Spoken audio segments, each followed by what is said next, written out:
Right, so here we go, guys. This is the ESL best tank races for current patch Markarth in January 2021. So we're going to go through all of the. We're going to go through everything basically. So first of all, if you've got any questions, use your channel points, highlight your message, and then we'll scroll back up at the end and go through any questions that anyone's got, and we'll answer everything. So any questions at all about anything within this, use your channel points, ask it now. We'll scroll back at the end. We're going to be looking at the best tank races in ESL. We're going to talk about each racial passive, what use they are for tanking, and which ones, when and where a good class, a good race combination will work inside content as well. At the end, there's a tier list of all the races in regards to tanking. And this is obviously my opinion. So if you disagree, you're welcome to have your own opinion. Obviously, this is just my opinion. And I'm just trying to get this across to people so they can make an educated decision for themselves. So, ESL best tank race. So first of all, just a general thing about tank race information. So there's no correct race for tanking. There's no right, there's no wrong, there's no super amazing, and there's no really bad. You can tank any content with any race of tank. The racial passes offer small differences. They offer you a little boost, a little bonus, but typically they're not so that like the race doesn't affect whether you can or cannot tank something.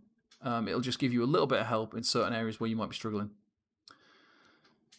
The newer you are to the game, the lower your CP, the more important the race is going to be. So, for example, if you've got no champion points, you're a brand new player, then being a Nord tank is going to be the best thing because you're going to have no resistances, you're going to have 0 CP, you're going to have no mitigation from your resistances. So the 4k resistance you get from being a Nord are going to be more valuable, but also the sustain is going to be more valuable. So it's a real tricky choice at that point.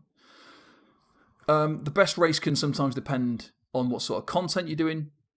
So the content, if you're a main tank or an off tank, if you're doing dungeons or trials, different races are kind of a little bit better for each bit of content that you're doing. So it is worth thinking about the long-term strategy. What is your plan for the future? Do you intend on doing trials? Are you just doing dungeons? Do you want to do arenas? What sort of content are you going to be doing? Are you going to be playing a tank and then maybe want to switch to a healer or a damage dealer at some point? Because that will affect what race that you will play as. Overall, the race choice is up to you. But situationally, some classes are going to help more than others. Some races are going to help, especially with certain classes, more than others. So here we go. First one. It's in alphabetical order. First one is Argonian. So the Argonian. Here's the Argonian passive. So the first part there, Amphibian, not really that important. Resourceful is where it comes into play. This is where the Argonian becomes a really strong option. So the increased max magicka is fine, but it's when you drink a potion, you restore 4,000 magicka, stamina, and health. So you get the bonus of the potion and you get the bonus of the actual passive as well, which is just unbelievable for sustain. Obviously, the issue with that is you do need to use potions to get the benefit of that passive. So it's a passive that costs money. It's a passive that requires effort because you need to remember to use your potion to get that. So that can be a little bit of a thing there if you're not really switched on in terms of when to use your potions and all that kind of stuff. Argonian resistances, so you get immunity to the disease effects, you get increased max health, and poison and disease resistance. So the poison and disease resistance is okay, not really very important at all. The increased max health is very helpful, and increase your healing done by 6% is obviously great as well because often you will need to heal yourself as a tank, so that will be very, very, very helpful. So the strengths and weaknesses, so all the passives are pretty good for tanking. Obviously, you've got extra health. Magicka is still helpful. And obviously, the potion passive is great. The extra healing's fine as well. Great sustain. Essentially, if you work it out over the course of a minute, when you split, like when you average it out, it works out at 5,333 resources per minute using the potion on cooldown. So if you use your potion every 45 seconds, it works out over a minute at 5,333 resources. So very, very strong. And that is on top of the actual potion that you're using as well. You will always need to put points into stamina to balance out any additional magicka. So that is a bit of a downfall of having that magicka passive, is you are going to have to spend around about 12 champion points, 12 attribute points always on stamina at least. When to use an Argonian. So if you're struggling with sustain, you should choose an Argonian straight away because they're very, very good. If you want to be able to switch between tank and healer, so if you're somebody who's not quite sure what role they want to play, but also maybe you're somebody who does play 2 different roles, choosing an Argonian is a very good option because you can switch from tank to healer very, very easily. It works for both roles very, very good. They work very well on things like Templars, Necros, and Nightblades, especially for your more beginner players because those classes particularly struggle with sustain at certain parts. So Necromancer doesn't have any sort of stamina gain while blocking. Using a potion is one of them. If you've also got the addition of the extra resources on top of that, then you're going to get a great lot more sustain, especially like I say on a Necro. And the Templar has a lot of stamina skills, so that will help as well using a Templar, if you're using a Templar tank, and obviously that'd switch to a Templar healer as well, and you've got all that kind of function just there. Breton. So we've got a Breton, and the Breton passives, again, the first set of passives, not really that useful. Gift of Magnus increases your max magic by 2k. So this does cause actually quite a problem if you're a Breton tank, having that max magicka, unless you're playing something like a double frost build, or you're purposely trying to have higher max magicka than stamina, because you will have to spend so many points to bring that in line with your, to have stamina higher than magicka. The spell resistance works quite well, so you get increased spell resistance and magicka recovery. If you've got a status effect applied to you, you also double the amount of resistances that you've got. So a lot of resistances there, 4,620 magic spell resistance on top of what you've got already is a lot. Often that'll be a bit overkill. If you're on a Dragon Knight, you probably don't need it. Magicka Mastery, so this is where it comes into effect, where this one becomes quite good as well. Reduce the magicka cost of your abilities by 7% is huge. If you run something that uses a lot of magicka-based skills, if you're using a tank that plays where you need a lot of shields or healing and stuff like that, then this could be a good option because obviously reducing the cost by 7% is quite a good amount. Strengths and weaknesses, so the magicka recovery and the reduced magicka cost of abilities is fantastic for magicka sustain heavy builds. The Dragon Knight for me is a magicka sustain heavy build because most of your abilities cost about 4k magicka. So in this situation, that might be pretty good. The huge spell resistance is good for magicka-based fights, such as Cloud Rest.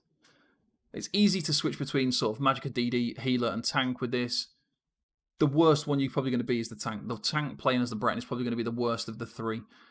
Switching to a magicka DD is pretty good. Switching to a healer is pretty good. And then you can tank as well. So if you want to be able to do all 3 things within one class, then that is an option. Max magicka is a problem if you need your stamina to be higher. So like I say, if you are going to be using standard tank sets, you need stamina gain when you use a synergy, then you are going to be using a hell of a lot of points to get that stamina higher than your magicka.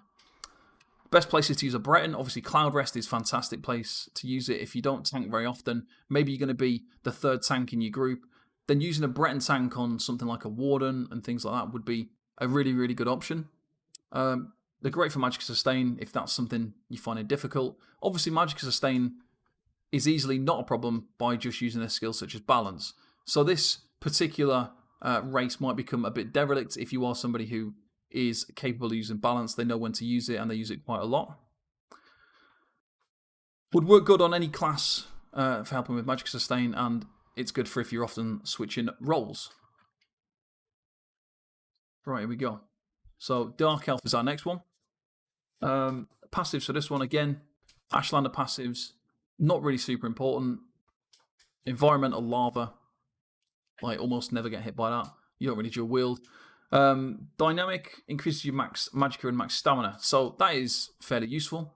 Obviously as a tank, having max resources is very, very helpful.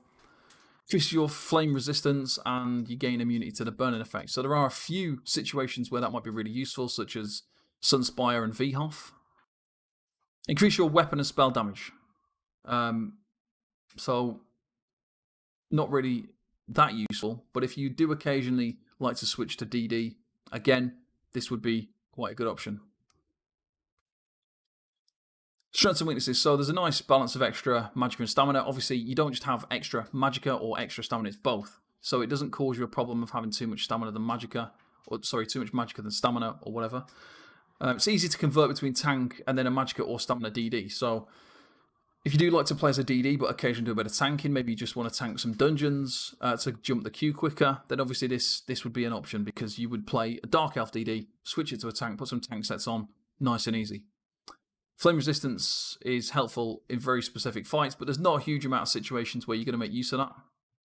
When to use a Dark Elf, so if you often switch, if you want to have the option of switching to DD, then this would be a good choice. And they do make like a decent off-tank or hybrid DD tank because you do get the extra damage bonuses. So if you do often play as like an off-tank, maybe using Powerful Assault, maybe using some damage-based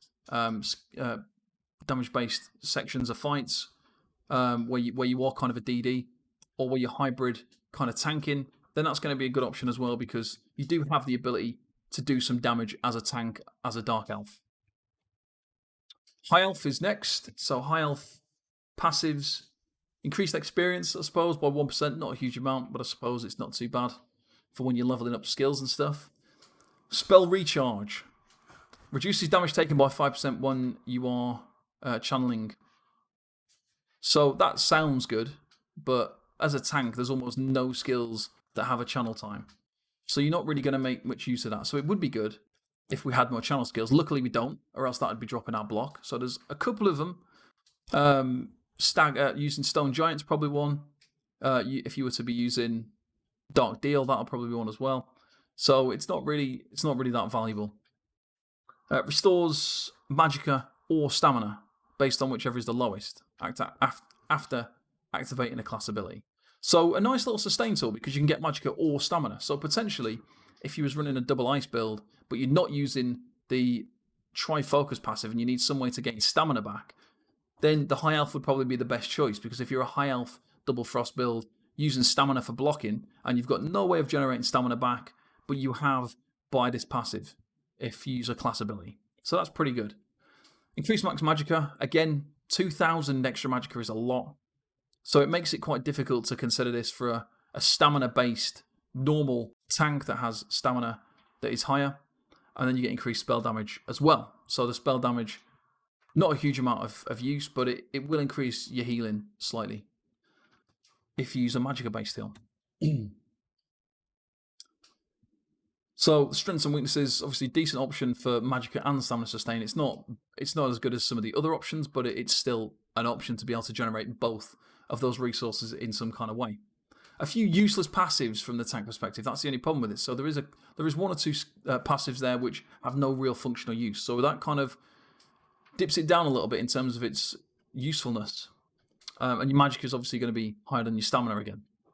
So when to use a High Elf, there are a number of better options to choose from if you are looking for a sustain class. So while that's probably its only real function for a tank is to generate some extra sustain, there are far better options than this one. Possibly only really useful if you are wanting to switch between sort of tank and magicka DD. So if you're wanting the ability to switch between the two, then that would be possible. The Imperial is next on the list. Increases experience gain with the One Hand and Shield skill line, so not a bad choice if you are leveling a tank and you become an Imperial. Gold gained is increased by 1%. A bit of a waste of time, but free gold nonetheless. So the passives for this, they're quite basic. The passives are quite basic for the Imperial. There's no kind of overly detailed passives like some of the other stuff. It's just max health, max stamina, and then you get the resource gain. So you do get 2k max health. It's the most max health you can get from your racial passives.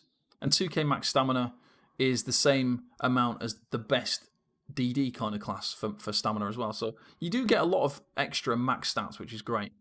When you deal direct damage, you restore 333 magicka, stamina, and health every 5 seconds. So if you're using this on cooldown, you're going to get quite a lot of recovery back of your resources, which is quite nice.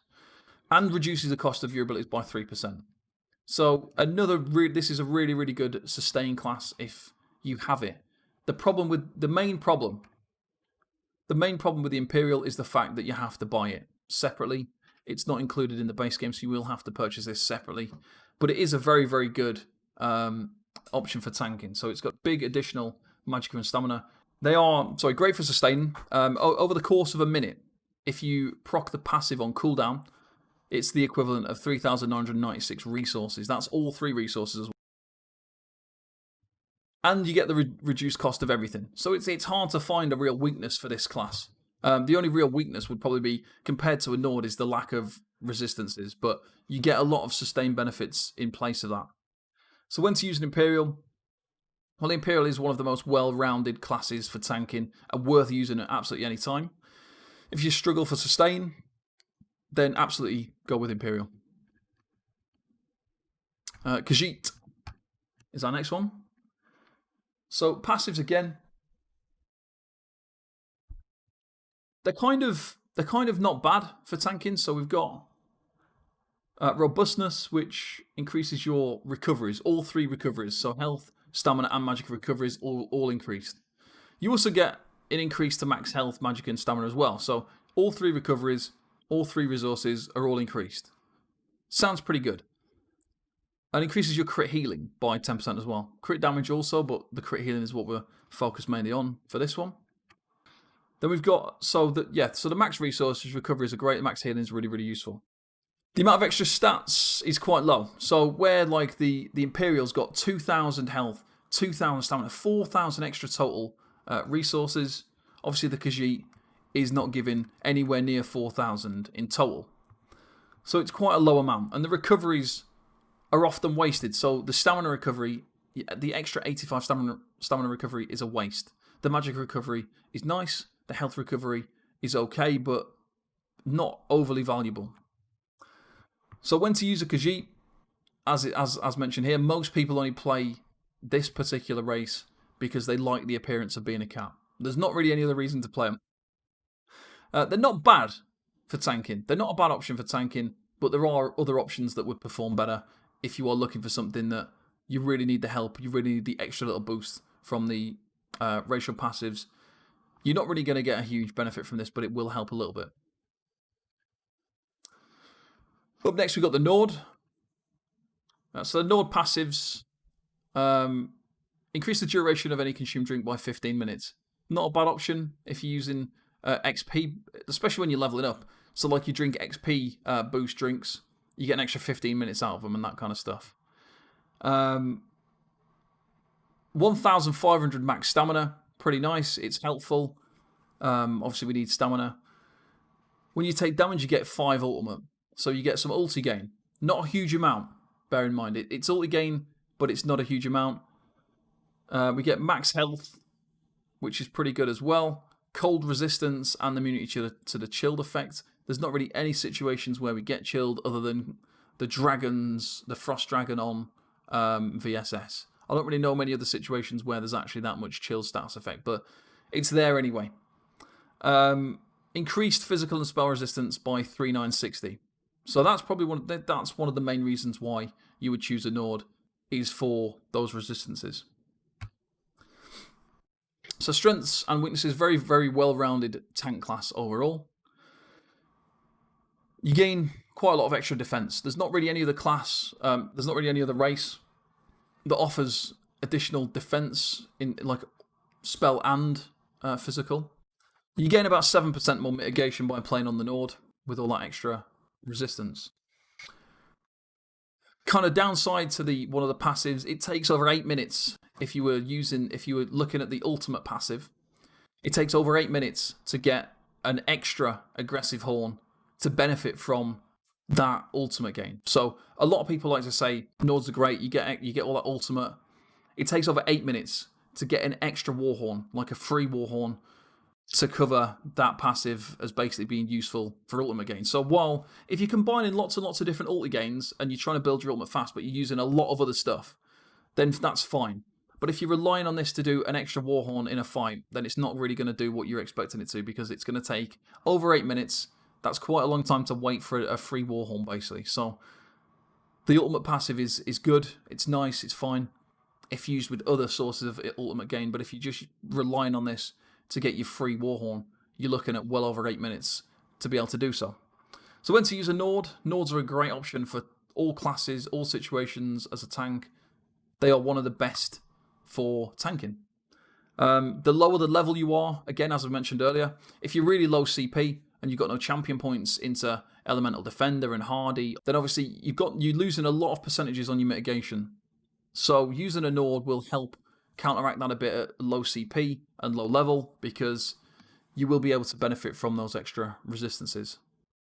The extra resistances also mean using sort of media armor setups, 5-1-1, and then like non-resistant sets such as like like if you're not using Lord Warden, things like that, it doesn't matter because you don't have a problem reaching high enough resistances for tanking all content, even though you don't use full heavy and you don't use those sorts of sets basically.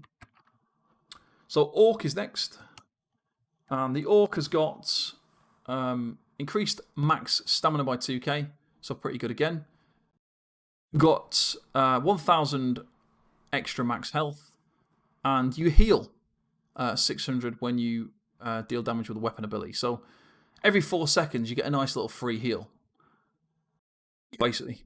Increased weapon damage, which is fine if you kind of often DDing or switching to a DD or playing a kind of hybrid or off tank.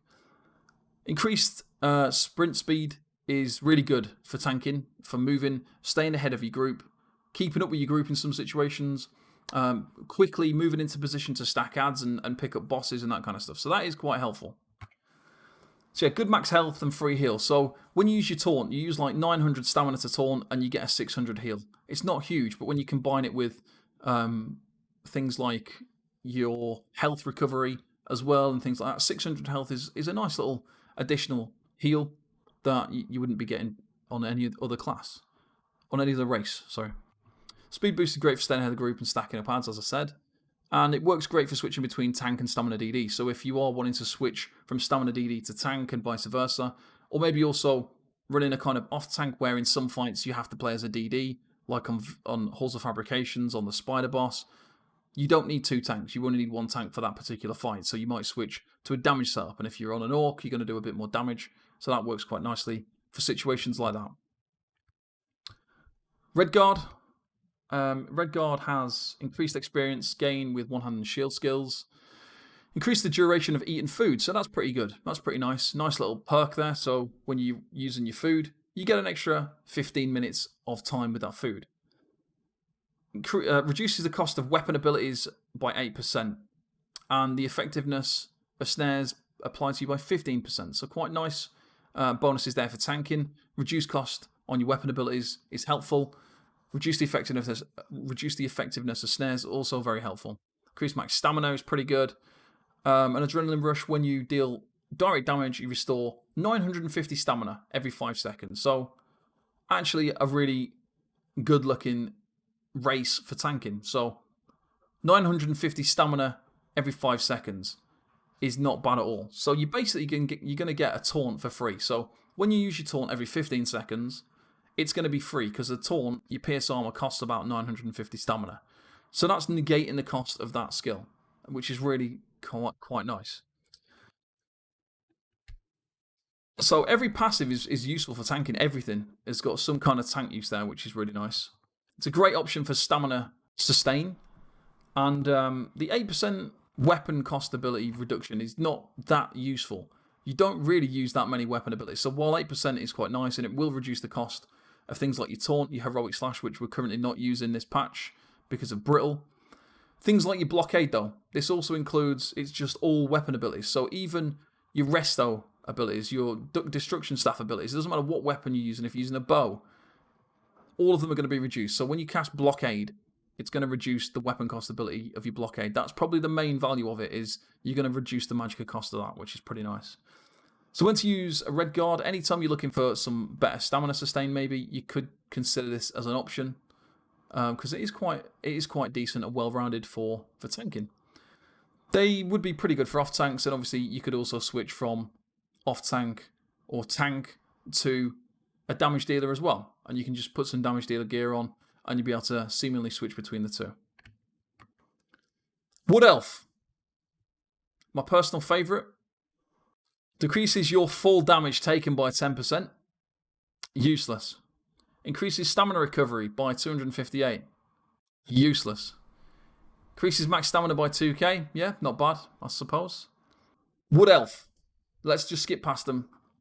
Strengths, nothing. There are no strengths at all. There's no useful passives for tanking. When to use a Wood Elf tank? Never. Don't ever use one. That's pretty much that. So, tank race tier list. I'm going to just quickly give you a list of all the kind of races and why I've tiered them as I have, and leave it up to you to decide whether you agree or disagree. So, for me, number one is the Nord and the Imperial. So it's difficult to switch between the two because the Nord is a very, very good option for tanking, obviously with the extra resistances, the health and the stamina. The Imperial is just as good, but on the flip side for sustain. So the sustain, the stamina, the magicka, the health sustain, and the reduced cost, and the magicka and the stamina. So everything is very, very good on the Imperial as well. It's hard to pick between the two because one does one thing and one does another. So one provides more mitigation, one provides more sustain, but they're very equal in terms of how good they are for tanking. Number two is the Argonian, just for sustain. A lot of people struggle for sustain. The reason I put it number two and not equal with the Northern Imperial is because it does cost you something to actually go get those resources. So you have to use a potion, and sometimes that's not always a good thing. The Imperial is going to generate resources by using your abilities. The Argonian is going to generate resources by using a potion. It's requiring you to actually think, I need to use a potion. Sometimes maybe using a potion in a situation where you're not desperate. So to get the full benefit of an Argonian, you essentially need to use a potion on cooldown. If you're not doing that, they become less and less effective. But sometimes you don't need to even use a potion on cooldown, so it becomes a bit of pointless of a thing to do. Number three is the Redguard and the Breton. So the Redguard for the stamina sustain, the Breton for the magic sustain. They're both kind of good, but on each side. So one's good for stamina, one's good for magicka. They're both very good. And if you were to have like a Redguard tank, that'd be good. That'd be good in certain fights. It'd be good in certain situations, especially when you're using up a lot of stamina. And then the same again for Breton. Breton's really good in magicka heavy situations, and things like the Cloudrest portals are very good with a Breton. All that kind of stuff. So there are very, very specific situations where those two are great. Number four is Orc and Dark Elf. And those are joint fourth because of their ability to switch from tank to DD. And they have some kind of benefit for tanks, and they have a lot of benefits for damage dealing. And if you want to be able to switch between the two, they're very, very good options. And also, they provide something for everyone. And if you an off tank, you're going to get some extra damage and things like that. So those are, for me, number four, because it gives you the ability to do like overland gameplay, switch to PvP, whatever, and not have any trouble with the fact that you're losing out on that damage. Number five is Khajiit, because they do have some kind of benefit to tanking. They have the resources, they have the extra recoveries, but again, they're not as good as the other ones above them in terms of, like, there's four other classes that are better in terms of their sustain than a Khajiit, so that's why that's tiered below those. High Elf is number six, and the reason it's not higher, even though it seems quite good, there's too many useless passives in the High Elf that are not going to do anything in terms of improving your ability to tank, basically. And finally, Wood Elf. Don't really need to say anything about that. It's the absolute worst because it doesn't give you anything. So there we go. That is my tank class tier list, guys. If you've got any thoughts, any comments, any questions, then please let me know in the chat.